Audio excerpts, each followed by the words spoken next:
All right, let's get right into it. Today, we're literally diving into the abyss to unpack one of the most mind-bending transformations you'll ever come across. We're talking about the story of Glaucus, a guy who started as a mortal fisherman and through just sheer force of will, turned himself into a god of the deep sea. And I mean, this isn't just a simple power-up. We're talking about a complete rewrite of reality itself. So it all kicks off with this one single, incredibly powerful idea. You see, for Glaucus, this wasn't just some nice philosophy. No, this was the core truth that lit the fuse for his entire transformation.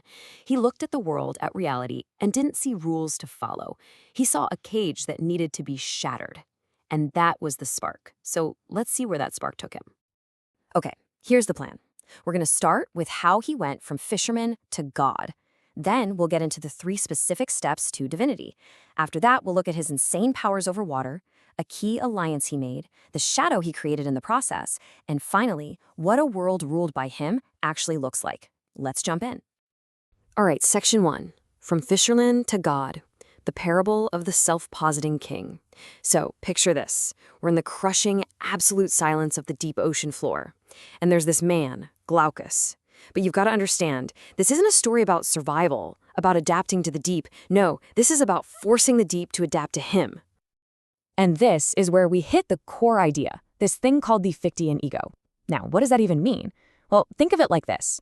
Glaucus basically decided he was done being a character in reality's story. Instead, he was going to be the author. He didn't just accept existence, he declared that his own mind, his own sense of I, was the source of existence. In that single moment, the fisherman was gone and a king was born. Okay, section 2, the 3 steps to divinity. So the big question is, how did he actually do it? I mean, this wasn't just him thinking really hard. It was a very specific, almost scientific process. Let's get into the blueprint. The key to all of this is a concept called chemota. Now, get any idea of a magic word out of your head. This isn't something you shout. It's a silent click. A deep, internal moment of realization where you grasp your own absolute power. And in that moment, your very atoms are rewritten. It's the point where you stop seeing the world as your home and start seeing it as your toolkit. So this blueprint for becoming a god has 3 main stages, and they're non-negotiable. First up, you have to completely, on a fundamental level, reject the very idea of being mortal and frail. Second, you consume a very specific kind of Atlantean flora, which acts like a biological catalyst to kickstart the whole atomic rewrite.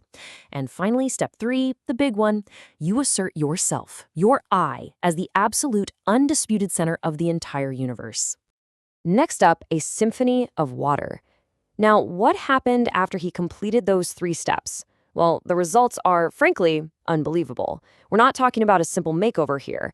Glaucus's entire biology was ripped apart and rebuilt from scratch. So, his soft, squishy human cells? Gone. Replaced by a kind of crystalline lattice. This effectively turned his entire body into a living, planet-sized supercomputer that could process all the energy of Earth's oceans at once. The ocean itself became just another limb for him to control.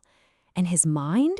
It expanded to the point where reality just looked like a pile of raw materials for him to play with. And this really gets to the heart of it. He's not just a guy living in the sea anymore. The sea is an extension of him. Think about it. Moving the tides is no different for him than you or I flexing our bicep. Because for him, that's exactly what it is. This incredible power is called phase shift sorcery. And it's so much more than just making splashes. He commands the very state of water. So you've got liquid, right? For him, that's about adaptability, the crushing weight of the currents. Then there's ice. That's stasis, the power to literally freeze the air in an enemy's lungs. And vapor? That's how he projects his power up into the sky. Every single form is a weapon, but it's also a statement of his philosophy. All right, our next section, the Covenant of Thunder. You see, being the absolute master of the seas, well, it wasn't enough for him. To achieve total domination, Glaucus had to look up to the sky and make a deal, a very, very scary deal. He forged something called the Covenant of Thunder. It was basically a treaty between him, the new god of the sea, and the old powers of the sky, Olympus. He figured out how to merge his mastery over water with the raw, kinetic fury of divine lightning. And that, well, that changed everything. And this alliance created the ultimate weapon. I mean, think about it. Water is a perfect conductor for electricity, right? So now his attacks combine the impossible pressure of the Marianas Trench with the raw, searing heat of a lightning bolt from the gods. There's literally no defense system on Earth, no bunker, no shield, nothing that can stand up to that. Okay, moving on to the king and his shadow. This is where things get really interesting, because with great power comes, well, a great problem. It's like a law of physics. For every action, there's an equal and opposite reaction. You can't just declare, I am, with that much force, and not expect the universe to answer back with an, oh no, you're not.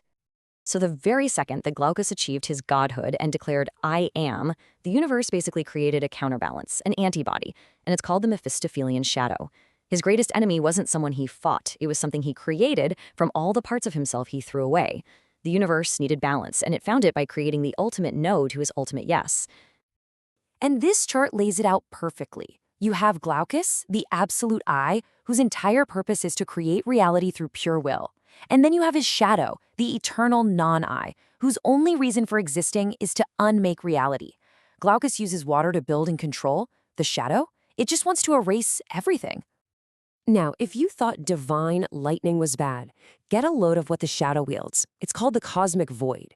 The best way to describe it is water that burns.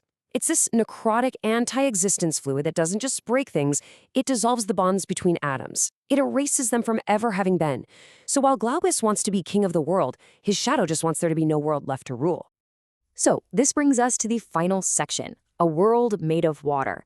And this is where we have to ask the big, scary question.